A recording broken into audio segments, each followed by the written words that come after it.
Well, guys, our wait was finally over, and we got our first look, our first trailer for Avengers 4, now titled Endgame. And we're going to talk about that shit, too.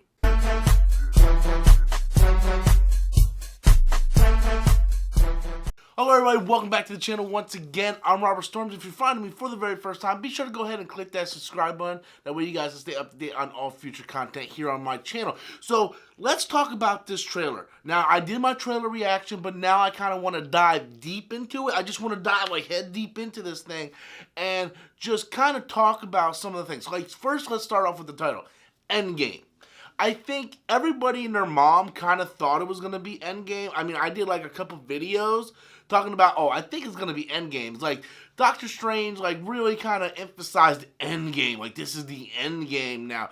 And the Russo brothers are like, nah, it's not Endgame. So I just want to take that time to tell you guys, if a director denies it, then most time they're lying. It's like, I don't know why so many people take directors and actors for their words. Like, oh no, Tom Holland said this. You know, like, well, he could be lying, right? So, yeah, just don't take them for their word. Their job is to try to steer people away from the truth, to make surprise. Like, they're trying to surprise people. It's sort of like during Christmas time when, you know, you think you're going to get like this present and your mom and dad's like, no, we didn't buy you that game, Jimmy. And they really bought you that game because they want you to be surprised on Christmas. That's the surprise. That's what the Russo brothers did. So, yeah, Endgame, I don't think it was a big surprise. So, the trailer starts off, we see Tony Stark drifting in space. It looks like, to me, I thought it was Nebula's ship. It could have been the Guardians of the Galaxy ship. I think it's Nebula's ship. And a lot of people are like, well, where's Nebula at? And I think Nebula is, in fact, in that ship with Tony Stark. And I think this is what happens because later on in the trailer, we see Nebula and she puts her hand on something. And at first glimpse, I thought it was Tony Stark, like maybe his leg, and then I realized it was a body bag. And maybe we are meant to believe that it's Tony Stark, that Tony Stark is dead. But what I think happened was, after the events of Avengers Infinity War, Nebula and Tony go off, and I think Nebula somehow goes back to where Gamora is and takes her body. I think that bag is Gamora's body.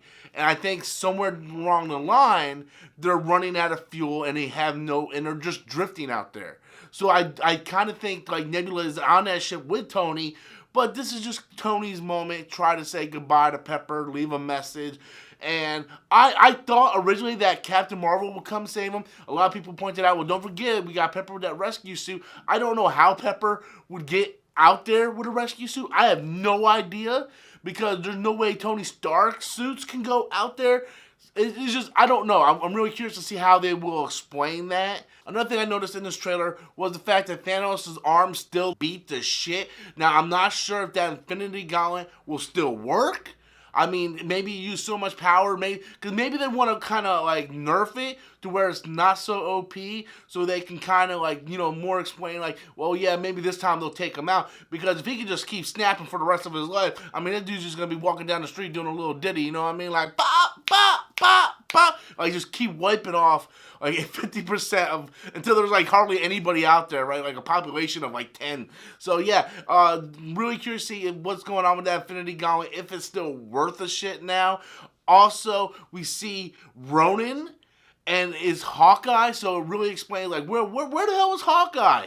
In Avengers Infinity War, we know he was with his family. No doubt his family got dusted. He then doesn't know how to cope with the pain. He doesn't know where everybody else is. So he just goes on like this vigilante spree, just straight up murdering these people that are like just kind of bad people going around, just, you know, doing stuff. And what this is sort of like this apocalypse. So he became the Ronin character. Also, in one glimpse, we see where Banner and Black Widow are talking about how like 50% of all life population is like been eliminated, and we see screenshots, we see Ant-Man, we see Peter Parker, and we assume that they think these people have been dusted, and in the background we see a picture of Shuri. So that confirms that Shuri is gone, because they were in Wakanda. I think they would know for sure if Shuri's gone. And I think the reason why it confirms that Shuri's gone is because Shuri is like super fucking smart, and they kind of want to make the pressure on the heroes. They kind of got to figure this stuff out for themselves. If they have a super smart Shuri that can kind of fix a lot of these problems, then it automatically makes it too easy for the hero. So I think that's one reason why Shuri got dusted.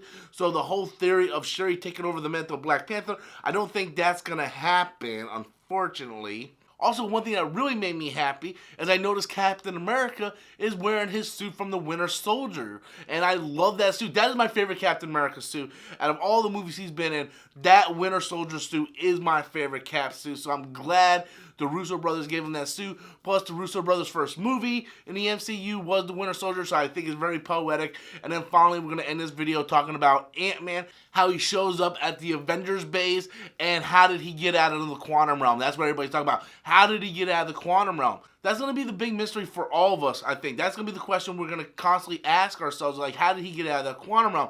Because I'm willing to bet that he was in the quantum realm, so he was kind of immune from the dusting. But how did he get out of the quantum realm? And I know, and I have a feeling that that quantum realm is really going to factor in to what these heroes do to try to reverse time or do something. Because we hear Cap saying, well, you know, if this doesn't work, I don't know what I'm going to do. So I have a feeling that they're going to go on a mission into the quantum realm. So how did he get out of the quantum realm? I'm really curious if you guys have any theories on how Ant-Man got out of that quantum realm. Maybe there was like a special ant that came out and was like, hey, man, you know, hey, I'll show you the way out. And, I mean, they can't get Michelle Pfeiffer out of the quantum realm for like 30 years, but Ant-Man figured it out. But anyway, that's neither here nor there. I want to know what you guys think. How do you feel about the trailer? How do you feel about the breakdown of the trailer? Tell me how you think Ant-Man got out. Be sure to hit that subscribe, bell notification, guys. Also have a Patreon page. You guys can jump over and check it out. Links in the description box below. And until next time, as always, I'm Robert Storms, and that's my opinion.